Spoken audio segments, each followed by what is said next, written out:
Hi everyone, this is David from StatFreaks and welcome to episode 3 of Quick Insights.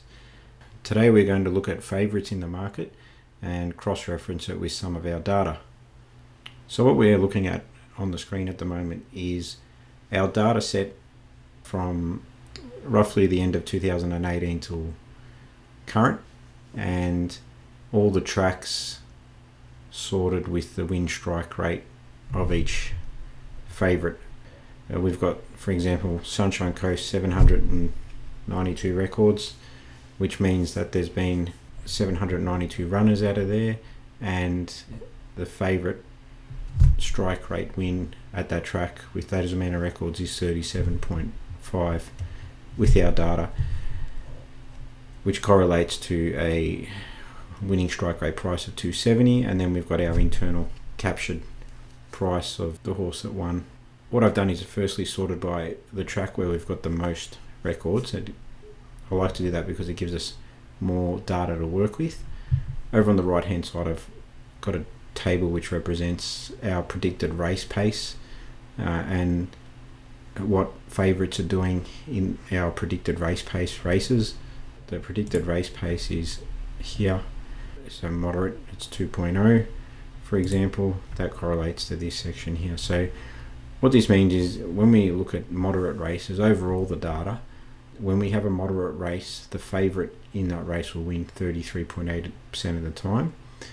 You can see the hot, really fast predicted tempo races, the favourites are only winning 30.7% of the time compared to the fast, which is around 35.2, and the averages, which is 34.9. There are a lot more average and moderate races, obviously average being the most, but we sort of get some insights there. And then scrolling down the list here, I've got all the other tracks as well, but I'd like to look at the ones for today's exercise which have at least over 400 or 300, or we could say records to work with to get an indication. So looking at Sunshine Coast, for example, that there on its own, if I click on Sunshine Coast, we can then break it up by the race pace, and we can see overall at Sunshine Coast with the data we've collected just on that track, favourites in the past year on average have won 37.5% of the time, and it's slightly higher in the average and moderate races. There have been a lot more races that we've categorised in those areas, but it's a lot higher with a lot more records. So starting at Sunshine Coast, I'd be looking at the average to moderate speed races because it seems to be quite high. They're around the 38 to 38.6 range. So if I untick Sunshine Coast, you can see the average across the entire data set is 34.6. So this is actually above the average norm at this track where favourites are winning, and whether that's consistent because it's a lot more dry racing up there, I'm not too sure, but that's one of the tracks which is fairly high for favourites that win, and that's Sunshine Coast. Scrolling down the list, moving down to Gold Coast, which is also in Queensland, we can see if I click on Gold Coast, the dynamics change again, and we can see the average being the highest strike rate for favourites, and then once again consistent with Sunshine Coast, hot races seem to be not favouring the favourites as much. If I move over to Ascot, which is in Western Australia, I can see overall 35.5%, the average is 35.4, moderate fairly consistent, hot races fairly high, but there's only been 14 races in that time period, so fairly low records to work with, so it's a bit difficult to conclude that, but definitely average and moderate races seem to be fairly close, and once again slightly above the average, so 35.5 is above average of 34.6, which is across the board, so favourites are winning there slightly more than they do across the board. Moving down to Doomben, that's 34.4, so slightly just a little bit below the average of everything combined, and we can see that the moderate races are fairly low. They're around the 30% mark compared to the other areas. If you just focus on average races there at Doomben, you can see that they're winning 35.1% of the time, which is quite interesting. And then Toowoomba as well, once again fairly high, 37.2 on average. And then the breakup across the spread there, we've got 39.5, fairly high. That's actually very high for average speed races. So if I isolate those two, what that's telling me is that 39.5% of the time favourites are going to win at Toowoomba, or have won in the past year, and that's in our predicted average speed races. Now, converting that to a dollar price, $2.50, but the market has got those horses fairly short.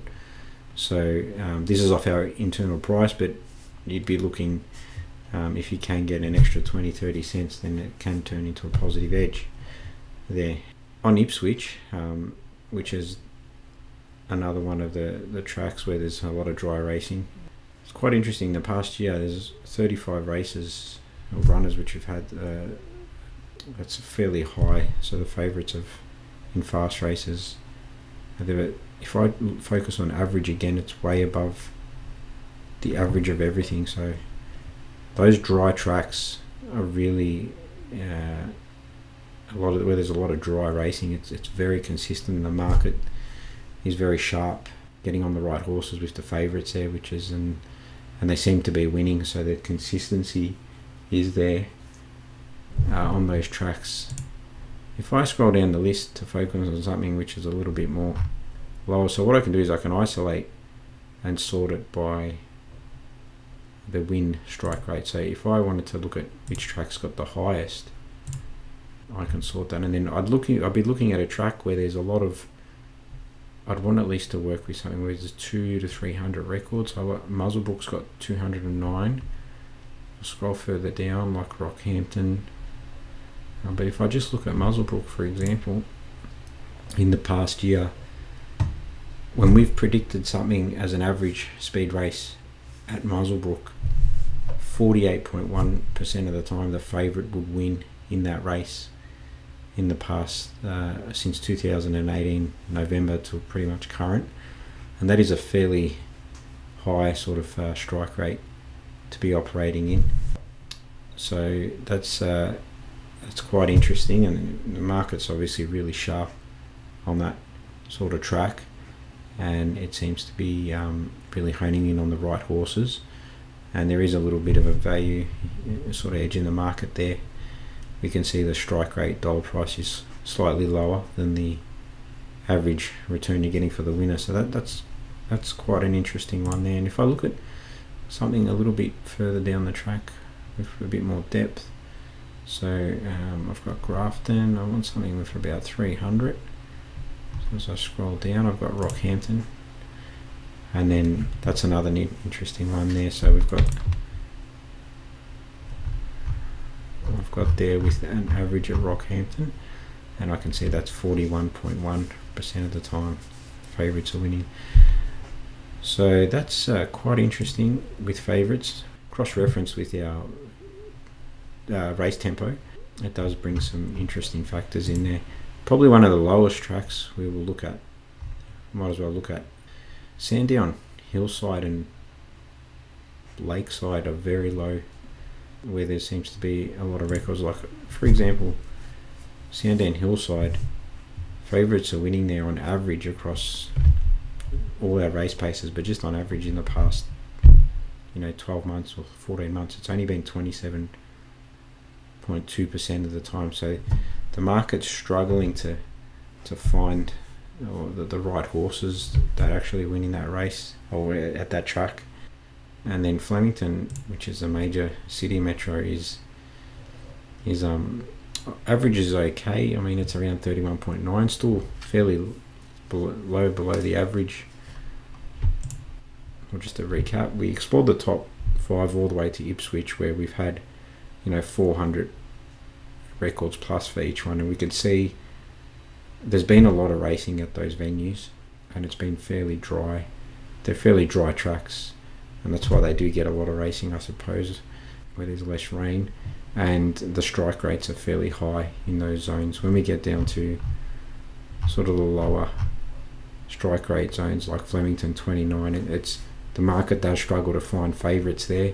So if you're backing favourites at Flemington, it's a lot more difficult than it is if you're focusing on Sunshine Coast or Toowoomba, Ipswich, which are around the 37s, or have been.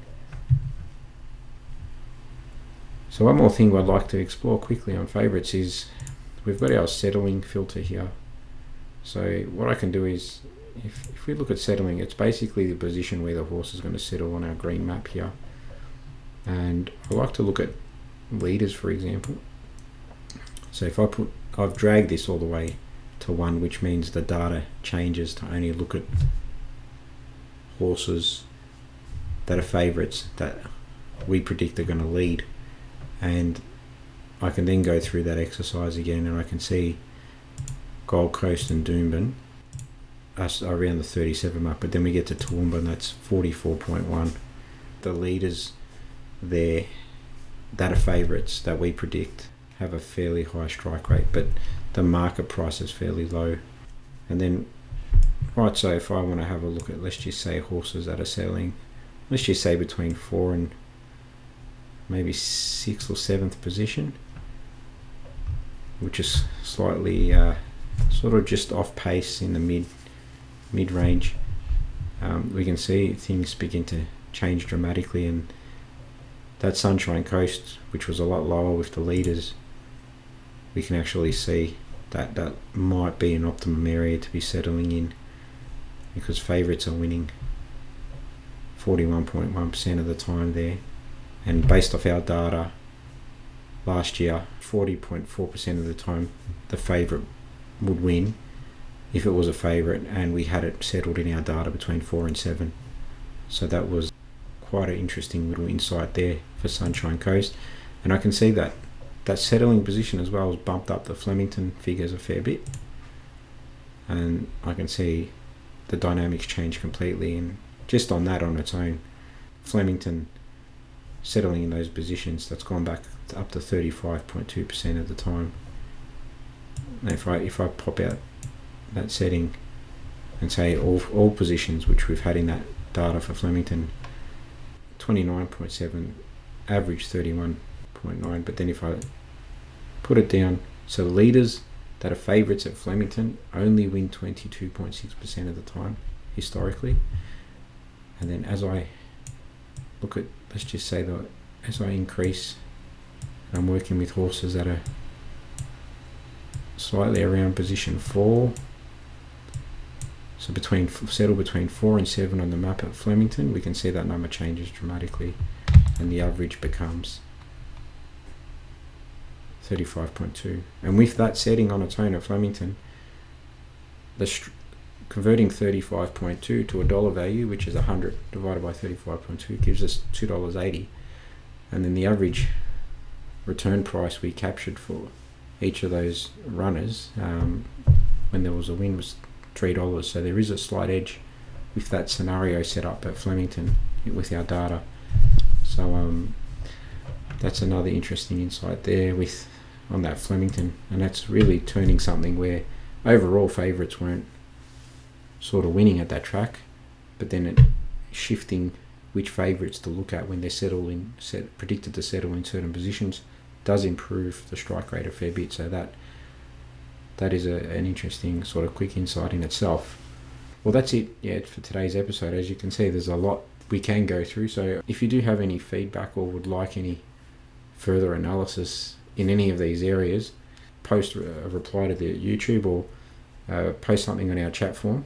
And if there is something specific we can do, or any ideas for further analysis around favourites, please let us know and we'll get on board with that. Thanks for tuning in.